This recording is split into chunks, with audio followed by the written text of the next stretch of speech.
Food is fuel for your body, your mind, and definitely your sport. But let's face it, nutrition is confusing, and the expectations on girls and women to be thin and have a six-pack are exhausting. If you've ever been frustrated with your body, confused about nutrition, obsessed with eating healthy, or guilty when you don't, underate, overate, or overtrained, and overwhelmed with all the pressure, then this podcast is for you. Nutrition can be easy, you can take control of it, but it might start with letting go of control by asking for help and making a change. I'm Lindsay Elizabeth Cortez, sports dietitian and owner of Rise Up Nutrition, where I empower female athletes to overcome nutrition concerns and perform at their highest level, to stop being confused by all the mixed or harmful messages, and finally have confidence in your body as a fierce, fit, and fueled female athlete. Today's episode is thanks to our Patreon members and our affiliates and partners. Head to patreon.com/femaleathletenutrition to join our membership or donate to the podcast, and stay tuned to hear about some amazing deals and discounts from our partners, including Prevenix, Inside Tracker, Orgain, Practice Better, and Jen and Carrie. But for now, we're getting right to the show. Enjoy. Hello, fans and listeners. Lindsay Elizabeth Cortez, your host of the podcast, owner of Rise Up Nutrition. I'm here today with Breanne Smedley, an elite competitor coach who works to empower and enable female athletes to cultivate true confidence, unlock their potential, and level up their performance across all aspects of their lives. She has a true passion for empowering and enabling female athletes and their moms with the mental aspect of their sport, the missing key to confident and elite performance. Breanne's areas of expertise include goal setting, affirmations and visualization, crushing limiting beliefs, shifting self-talk, overcoming mistakes, performing under pressure, letting go of perfectionism, managing stress, and becoming more resilient, and teaching the moms what to say and how to best support their athlete daughters. As a former collegiate volleyball player and longtime coach, Breanne has experienced firsthand the unique struggles that female athletes face on the court and in life, which is why she and her sister-in-law founded the Elite Competitor Program. Breanne, thanks so much for joining today. Thank you for having me. I'm excited to be here. Me too. As we were talking off air, it kind of shocked me that, you and I have been in contact for, I guess, over 2 years now, and kind of like just networking with each other, sharing some resources. I just think our fields and our mission for female athletes are so closely aligned. So for our listeners to know, you're somebody that, I've really valued your work over the past couple of years. Oh, thank you. And right back to you. I love everything you're putting out. And I mean, just such good information for our athletes. In fact, I just recalled, that you're in our program. So I am.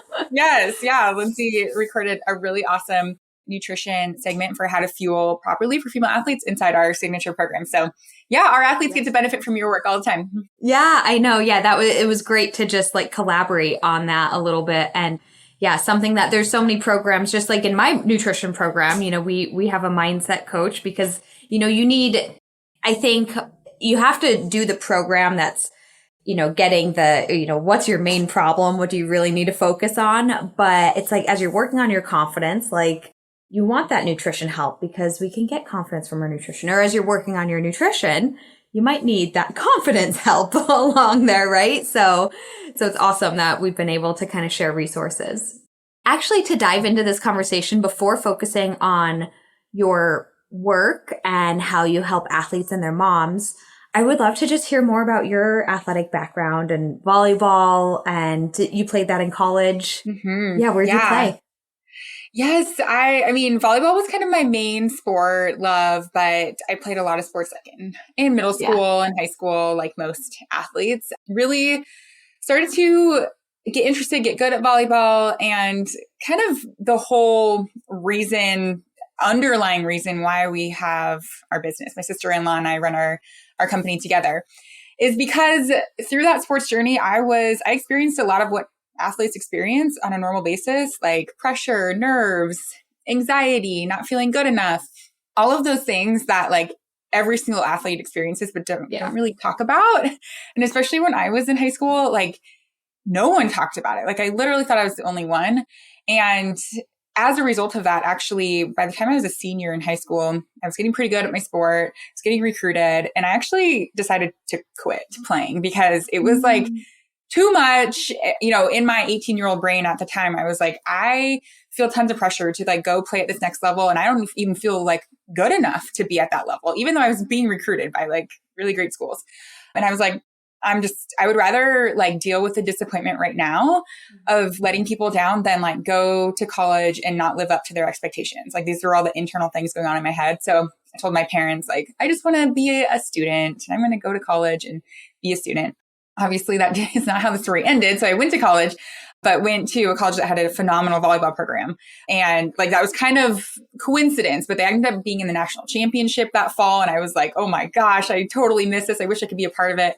Reached out to the coach in this like, moment of confidence. And it was like, kind of told her my story and was like, hey, is there any way that I could be a part of this? And she actually gave me a tryout, like with the team when they got back, which is like kind of unheard of. Yeah. A little rare.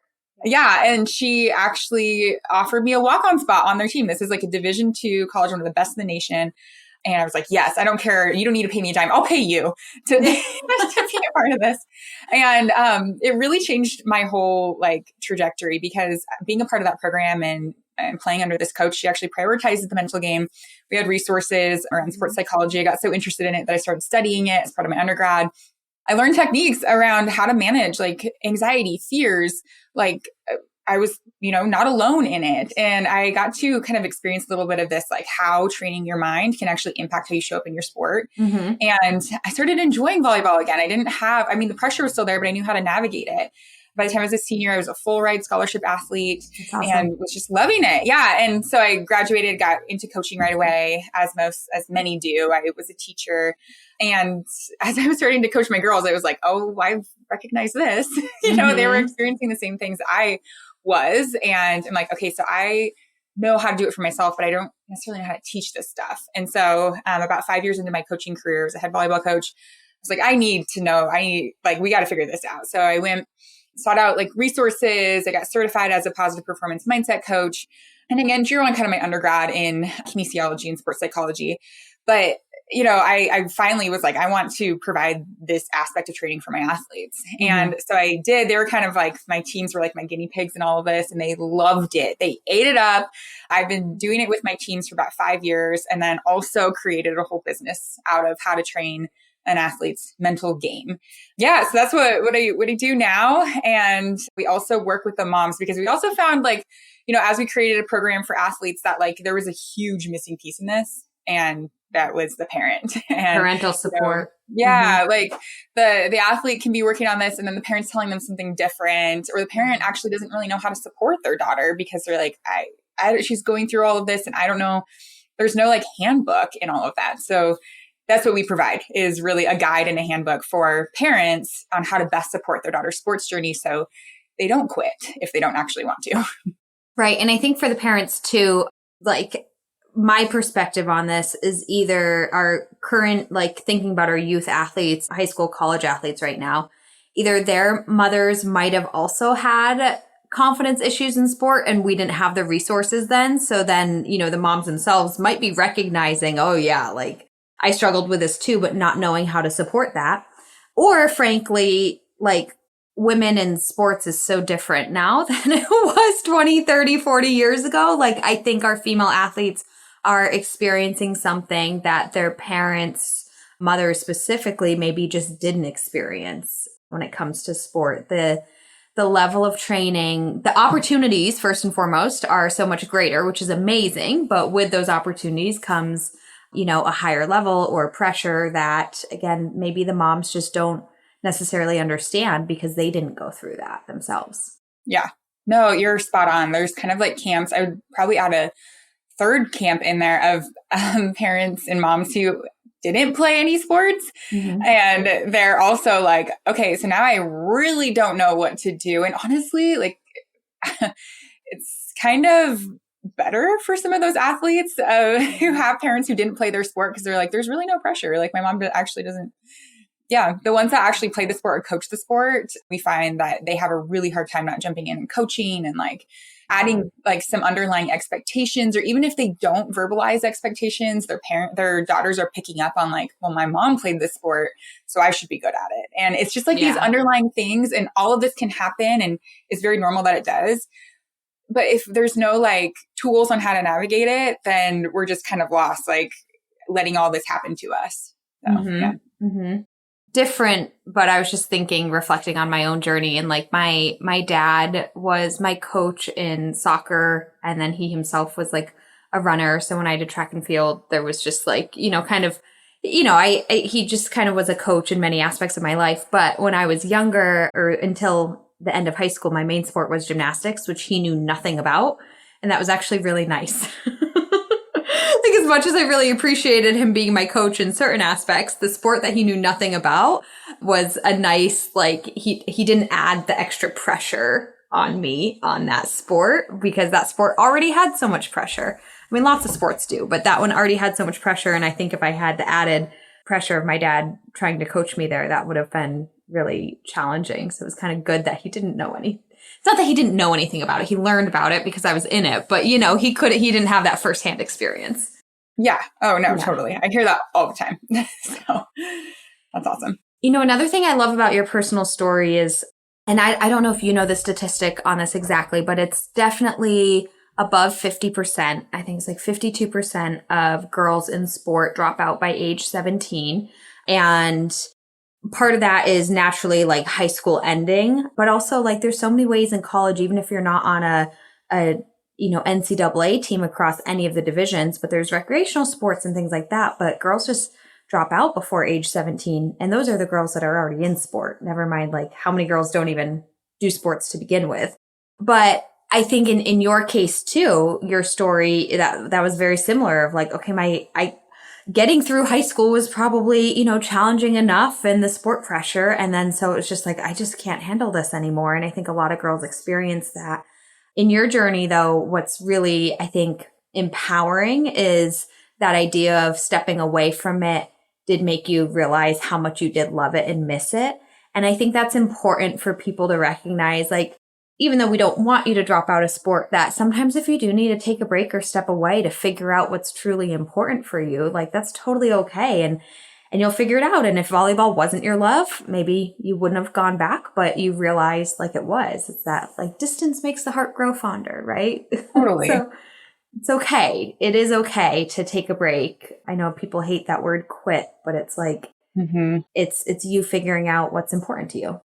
Oh yeah, totally. And I get asked that question a lot from parents. Like, how do I, like, my daughter is maybe saying something like, I'm feeling burned out, or I want to quit, or something. And it's this, okay, as a parent, do I just keep pushing her and say like, no, just push through, when like, we don't know, like there could be an aspect of like, okay, yeah, keep encouraging her to fulfill her commitment. Or is it like, okay, she just does need to take a break from it and then decide, all right, what does it feel like to not have this as a part of my life? Do I miss it? Do I not, like, and kind of sort it through. And so that's something that I advise parents to do as well. Like, obviously with the constraints of the commitment of your team, like that's a value of your family. And it's something that I, recognize as well. We don't like quit in the middle of something that's unless there's like emotional, mental abuse happening. Yeah. Yeah, exactly. But it's like, it is worth stepping away, and it's becoming less and less common that athletes do have an opportunity to have a break. And so as parents, we kind of have to advocate for our kids in that way. And like, in some ways, like build that in really intentionally so that they're not burning out, and they're not like stopping prematurely. So yeah, it's important. Yeah. I just was thinking deeper as you said that, yeah, athletes now really aren't getting a break. And I think that's so true.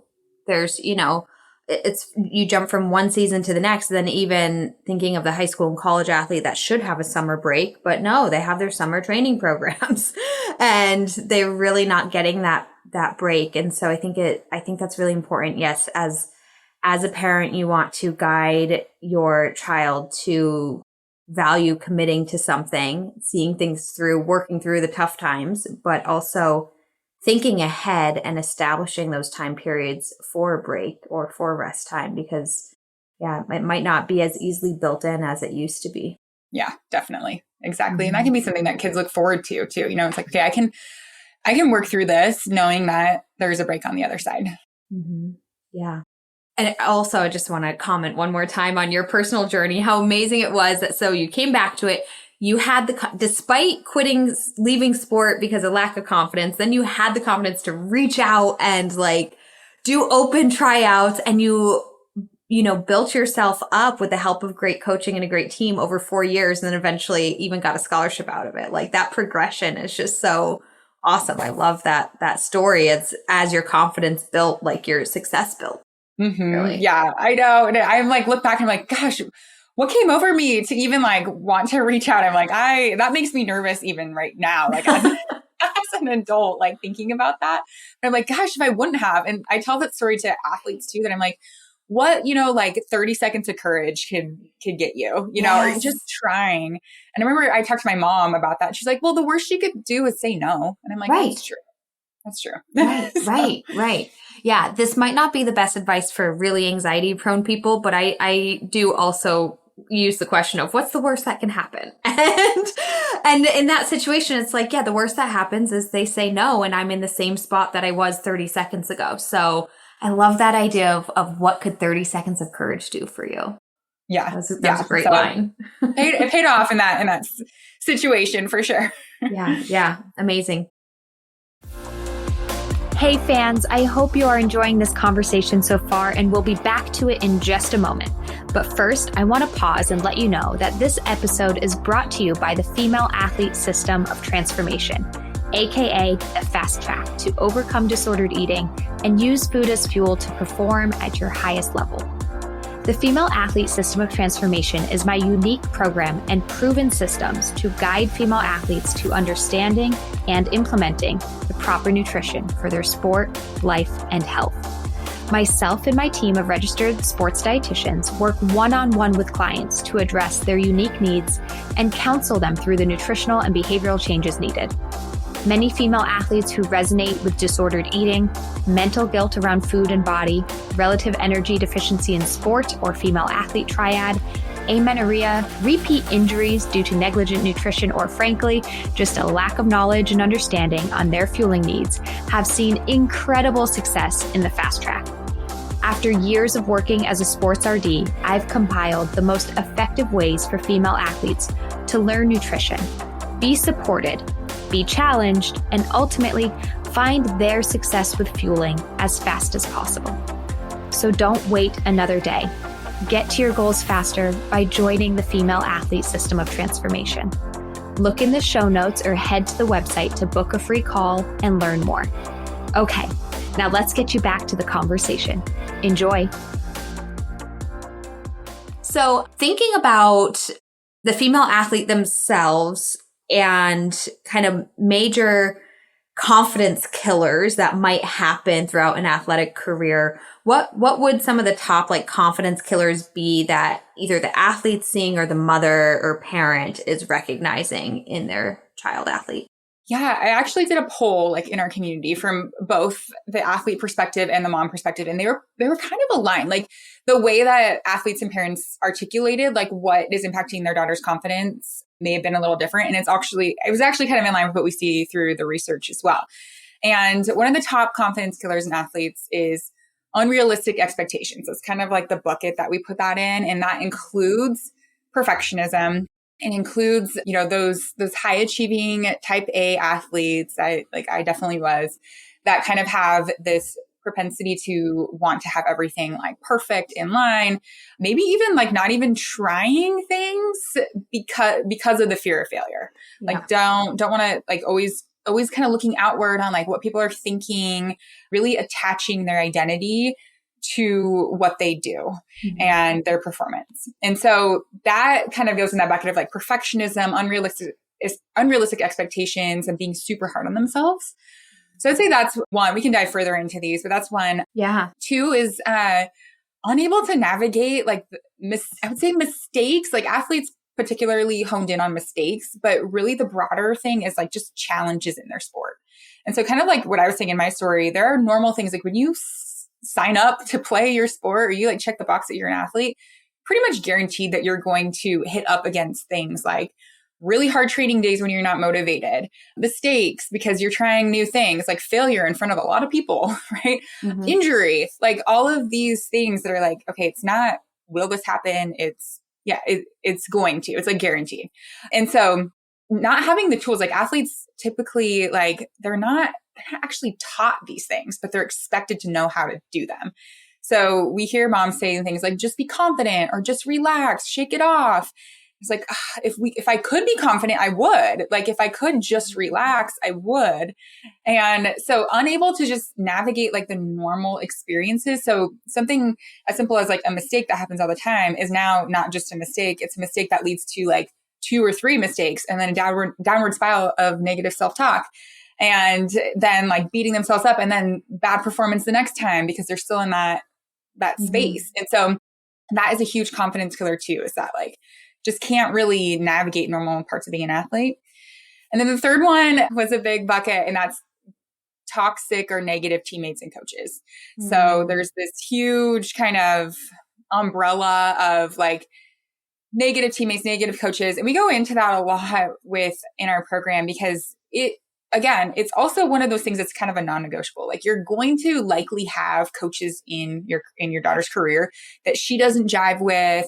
Okay, again, aside from like, abusive and all of that, like your daughter will have coaches she jives with more than others. And then your daughter will have negative teammates. Like it's just part of it. But it's how she navigates that. And if she chooses to use that as a reason why she is not performing how she wants to perform, or a reason why like she's always in this situation and everyone else is passing her up, like that's where the decision lies. So those would be kind of the top 3 things that we see really impacting the female athlete's confidence.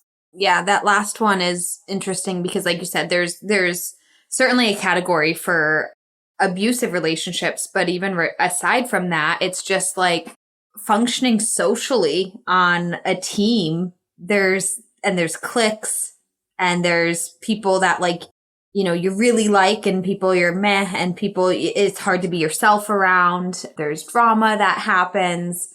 If I were to reflect back on my collegiate career as an athlete, I would say navigating social relationships. And in the sport of track and field, the men's and women's team are pretty close and share coaches sometimes, share practice times. Sometimes like swimming is like that as well, where the men's and women's teams are close together and those can create difficult social situations, relationships and things like that. And just like, or feeling more insecure in your body around, other people. And so things like that, like if I'm just reflecting on myself, that in college, I became a lot more self-conscious just at practice, just on a day-to-day, just because of the huge team. Again, track and field is a big team too. So like team bonding is a little more difficult. Like when I was in high school and I did gymnastics and we had a small team, our bonding was great. Yeah, there were, girls on the team that I really loved and others that maybe weren't like, my best friends, but because we were a team of like 12, we were so close. And that was really nice. And we did lots of bonding, and that was a much easier like social situation, or if there was a problem on the team or with the coaching, like you worked through it, versus on a bigger team. And then again, mixing the different sexes of the teams got really confusing and definitely knocked my confidence down if I'm reflecting personally. Yeah. Yeah, that would make a lot of sense, actually. And like those, big teams and mixed. It's hard. It's hard just in general. Like, again, it's one of those things that we expect athletes or kids in general to be able to do, is like navigate these tricky social situations. And it's like, no, we have to like, hopefully they're getting a really great model of how to do that from us and from, their supports. But like, that's one of the things that we teach. We teach like a 5-step process on like how to talk to your coach, how to advocate for yourself. Mm-hmm. And when somebody just throws out the advice of like, well, talk to your coach about that. It's like, how do you talk? Like there's such a power dynamic there. Oh yeah. And like, like it's intimidating in some situations. You wonder about like, will this reflect negatively on me? Like, and then even just making friends and like dealing with people who are so different than you. Like, it takes coaching in some situations. And so that's what we provide athletes too, because we know that's a big source of confidence for them is their relationships, especially female athletes, and those connections. So we're relationship driven as girls and women. We're just like, we're a little more social. This is a stereotype for sure, but I think just on the personality spectrum, we're more social. The females are just more social and relationship driven. And we put a lot of value in that. And that can be great and powerful because, when you've got the right people and the right ways to communicate, like it's so powerful what a female team can do. And when that's off, oh boy, we got problems. Oh yeah, totally. I mean, yes, I still coach and, I've been through all of those dynamics. And I mean, the bigger part of it, and I think this applies to male athletes too, though, is like the psychological safety piece of it. So like athletes, and especially female, just because of that like social piece of it, but they need to feel safe in order to perform their best. And that means like obviously physical safety, but psychological safety in a group. Like they have to know where they belong and feel like they can be themselves, like in order to get the most potential out of them. And so that's hard. Like it obviously does depend on like how the culture is set from the coach and things like that. But then we teach athletes that there are things in your control that can help you in this. And part of that is like viewing situations with like most generous interpretations of how somebody might be acting, understanding kind of the reason behind, having empathy for that, like stepping out of your comfort zone. Like there's a lot of things that like are still in our control in those environments that we can help athletes with. Thanks to Inside Tracker, I can get insights and feedback on my blood biomarkers whenever I want to. No more waiting for doctor's visits and them telling you you're fine. Instead, you are in control of your health with Inside Tracker. For 20% off any of their products, blood biomarker testing, DNA kit, and age, head to InsideTracker.com and use the code RISEUP. Take your health into your own hands. Health, wellness, and fitness coaches, listen up. Practice Better is the all-in-one platform that I use to manage my business and my clients.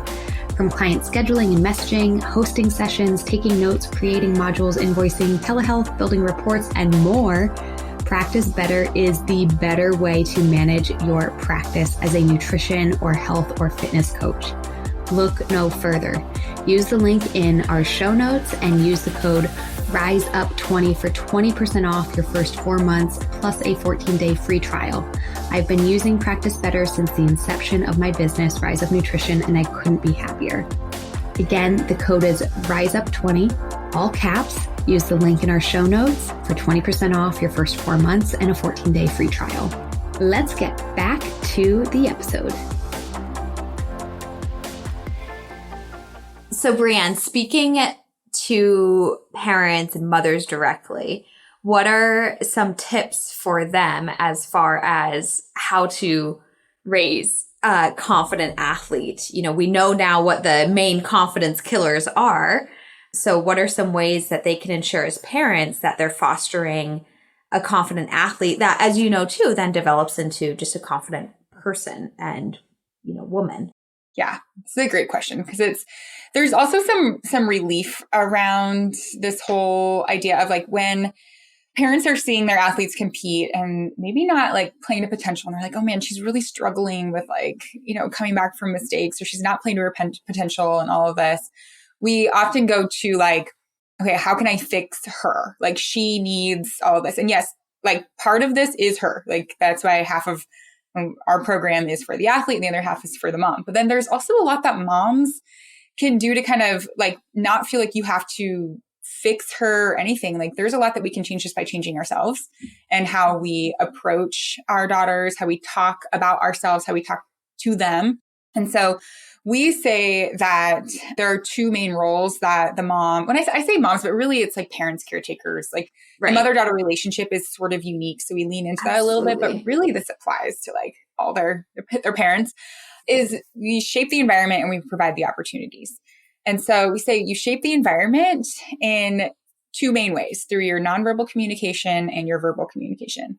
And so your nonverbal communication really is like your own confidence as a mom, and the things that you want to see in your athlete and how you are portraying those for her every day. And it could be on a broader sense. Like, I'm not saying that you actually have to go play a sport and be like, hey, watch me play the sport. Watch how I come back from mistakes. Right. It's more like, how do you navigate challenges that come up, the stresses of your day? How do you talk about them? Do you see things as like, oh, I never have enough time, or I'll never be able to figure this out? Or is it like, this is a challenge and I can do challenging things? Body confidence. I mean, we hit on that a little bit. Like, we want our daughters to have body confidence, love themselves, feel comfortable in their own skin. But often we as moms are not feeling that, and we're verbalizing that to our kids. So we're saying things like, oh, I'll never be as like fit as I used to be, or I hate my whatever body part. And well, even though you're saying that about yourself, our daughters are picking up on that. And what we say about ourselves, it becomes her inner voice. And body confidence specifically, like, we share this really powerful commercial from Dove. It was like years ago, maybe you've seen it, where they interview, super powerful. It makes me cry every time I watch it. But they interview. I remember this. Yeah. Yeah. They interview like moms first, and they ask them like, what do you hate about your body? Or not hate. I think they were like, what do you not like about your body? All of this. And the moms are saying like, oh, I hate the way my arms like flap like this. Or I've always, thought my nose was really ugly. And then they interview their daughters, who are between the ages of like, it looked to be like 9 to 12-ish. And they ask their daughters the same thing. We're like, what do you love about your body? What do you not like about your body? And all the things that they said that they don't like about their bodies were the same things that their mom said. So there's like 9-year-olds. Like, I just really don't like my nose or like my arms. And then the moms like watch the videos of their daughters saying this, and they're like, oh my gosh. It crushes them. Yeah. Yeah, because it's like, the moms aren't saying to their daughters, I don't like your nose, I don't like your arms, but the daughters are picking up all of this from their mom. And so that's why, we say that mom-daughter relationship is so powerful, because she really is absorbing like your model that you're setting for her. So there's that. And then also what we say to our daughters, that's why like what you say before, during, and after competition is really important, where you place your emphasis in your praise. So if we want to really avoid having athletes who are attaching their self-worth to what they do, we have to be aware of where we're putting our praise and our recognition. So if we're always, there's an unintended consequence of praising outcomes. Like, oh my gosh, you got a PR, you scored that goal. Yeah, we're not saying like ignore it, but like if we're only highlighting that, then the subconscious belief and subconscious, connection that they're making is that, hey, I'm getting praised for all of these things that I do and all of these accomplishments. And so this is who I am. And that's where the pressure comes in. So now it's like the next time I compete, I have to do this because that's how I get praise. Again, they're not articulating this on like a conscious level. It's all subconscious, but it's manifesting itself in that perfectionist tendencies. And so we want to make sure that we are emphasizing things that are in their control, their attitude, their effort, ability to be a good teammate, and also like just who they are as people aside from who they are in their sport. Okay. And so highlighting, we call them their positive innate qualities, just why do you love being around them, aside from the accomplishments, because that is what will stick with them long after the sport is gone. Or when they get injured, it's like, I just did a training in our group this morning about injury. And one of the reasons why injury is so devastating to athletes is that they have lost the thing that gets them praise, connection, recognition, the accomplishment. Yeah. And so like, but who they are and things that are in their control, those remain regardless of if they're injured or not. And so we want to make sure that we're really building that up as their confidence. So that's the kind of the whole piece around what moms can control and also provide the opportunities. So you say provide the opportunities for physical training. Yes, you probably check that box, but also, these things like nutrition education and mental training so that they can be confident and navigate mistakes and give them the skills to do that. Don't just like hope that they do it, hope that their coach teaches it, because most coaches don't. Like I had to go spend my own money, seek out my own resources to learn this. Like coaches aren't taught this. Like expect that, once she gets on that team, then she'll be confident. Like don't just throw her out into the deep end and like hope she swims. Like give her the tools to be able to navigate those things. Yeah. You got me just reflecting on my own journey over here once again, Breanne. But interestingly too, and by the way, my mother was a great support for me throughout my athletic career and all that. But I think as I shared earlier, my dad was a coach himself and was an athlete like himself. And so me and him really bonded in that regard. But I do think with him being a coach, he knew the value of like teammates and stuff. And I feel like that was something that he kind of instilled in me during high school of like at a track meet, like if I was getting all nervous or being all in my head and stuff, he was like, go watch javelin, because I didn't throw javelin, right? He was like, go watch javelin, go support your teammates over there, like, and go have fun. And that reminded me of like, oh yeah, it's not just about my race and my time and my accomplishment. It's, he kind of just helped me remember like those other things, like where are you placing your value? And so at the end, like things that he said did help me to know like, oh yeah, it's about me being a good teammate. It's about me having fun today. It's about me, like not isolating myself in the corner, like stressing out. And then he also too, I would say like even in the sport of track and field, which has a lot of individual like performance outcomes, like at the end of the day, it was the team result that we would talk about too. And so I think, again, that's, it's not just about me and that outcome. So things that parents say and where they're placing their value is really important. Yeah. He needs to come in as like a guest speaker, I think, in our community. It sounds like he had a good balance because we get that question a lot too from our moms that are coaches. And they're like, she's looking at me and saying mom, but I need to be a coach. And just like those wires get crossed and it gets so messy. Yeah. And he's back to coaching now too. He coaches high school cross country and track and field for the past couple of years since he retired from his full-time job. So he's having a lot of fun re-engaging with coaching again. Oh, that's awesome. So, oh my gosh, my mind just slipped, but something else I wanted to hit on.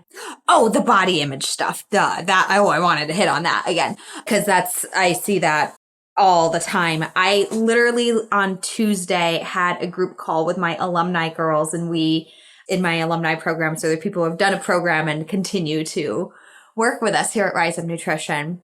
And we did a deep dive into like the science of diets because as much as I don't like diets, I wanted to educate them on the science behind it. Like, cause that once you know the science, then it's a lot more clear as to why you wouldn't do it or recommend it, or perhaps even why it would be, right? Like I always just a little side tangent here. Like I do not recommend female athletes do the keto diet, but like learning the science of it is so cool because it's like, oh my gosh, this was before we had insulin for type 1 diabetes. Like ketogenic diet was a way to save lives. And before we had medicine for epilepsy, like ketogenic diet was an option to stop seizures. It's like, this is like such cool science, but like, okay, right now we don't need to do that, especially as female athletes, So there's my tangent. We were doing a deep dive into diets. And of course, like, as we talk about the history of diets and dieting, like most of us, our journey with diets and dieting is somehow a reflection of our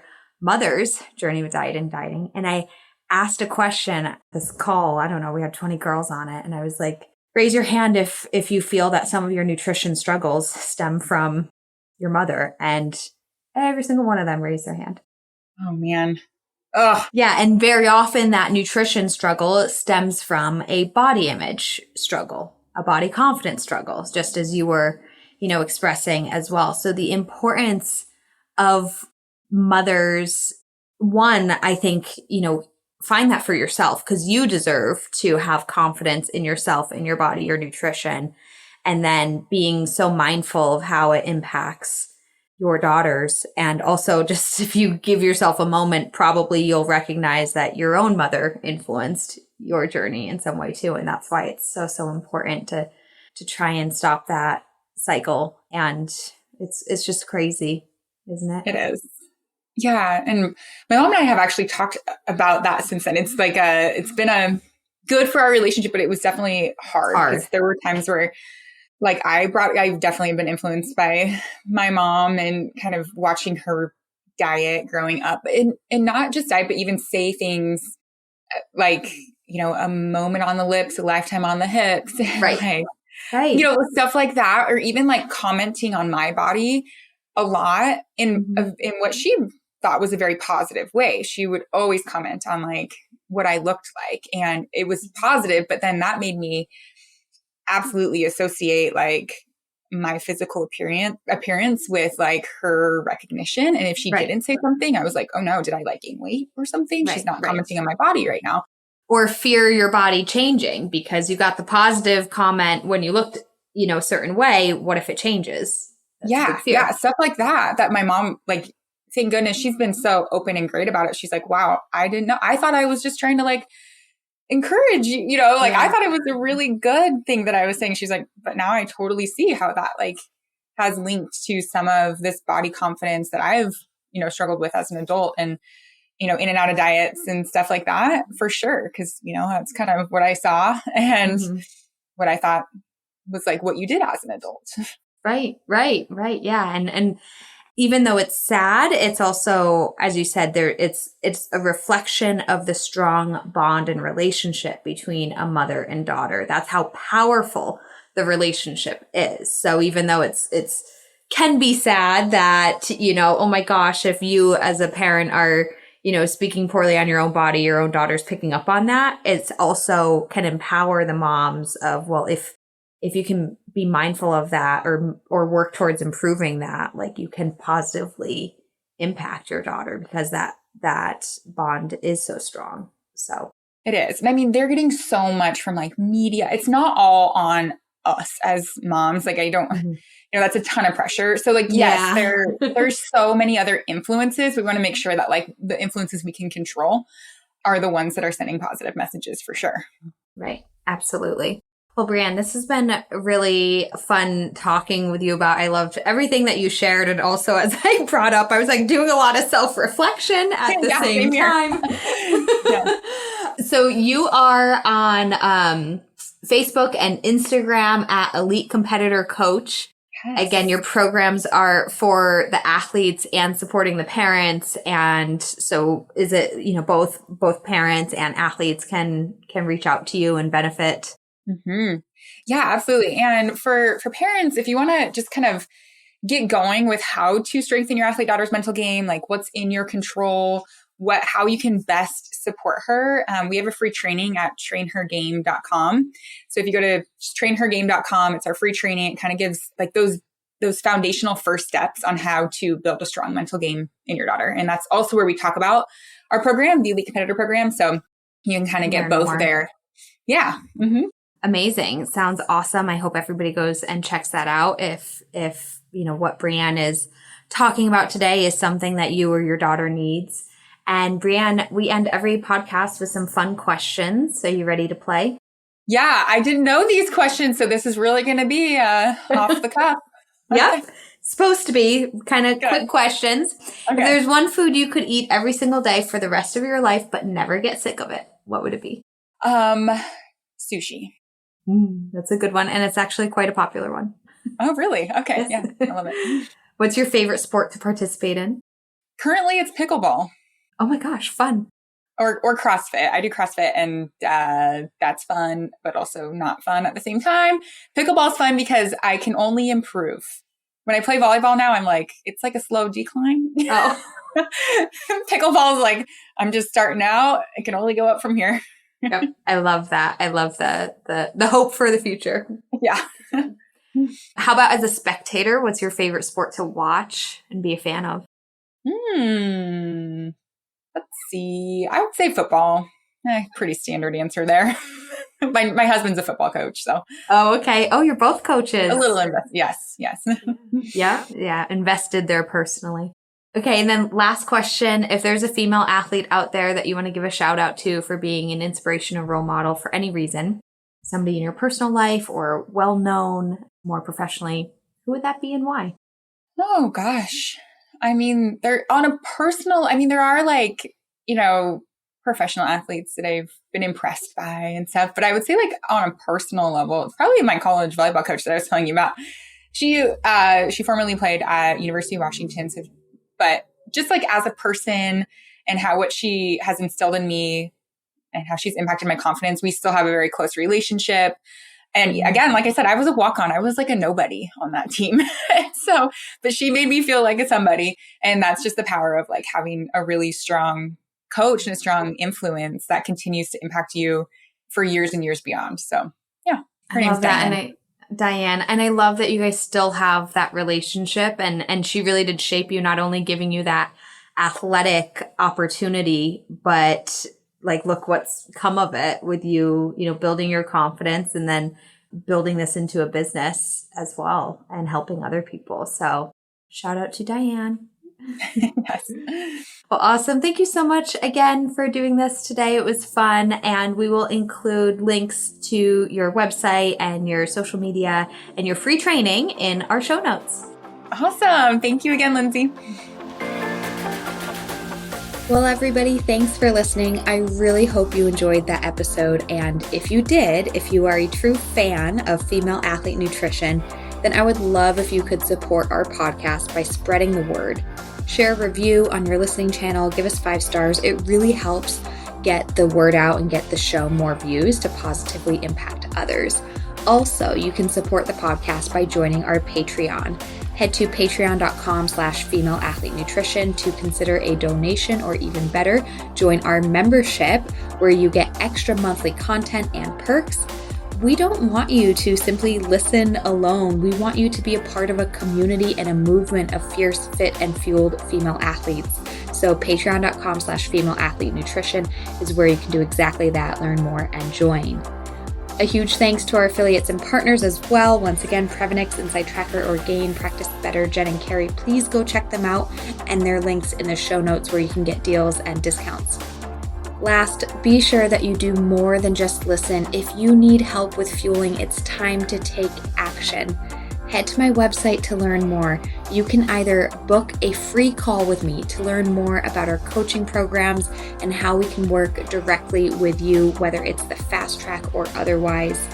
Or you can take our online self-study course, Female Athlete Nutrition. You can literally sign up and gain access right now. You can explore our downloadable products, including the Red S Recovery Guide, High Iron Fueling Guide. Or if you are a coach of a team, check out our brand new Coaches Toolkit for teams. You can also just learn more. We have a blog, a Red S quiz to see if Red S is affecting you. If you need help, I want you to get help fast. Too many girls and athletes struggle with nutrition, but you don't have to any longer. You can rise up with the power of nutrition, take action today in any of these avenues, and become fierce, fit, and fueled. Links in the show notes, and we'll see you next time.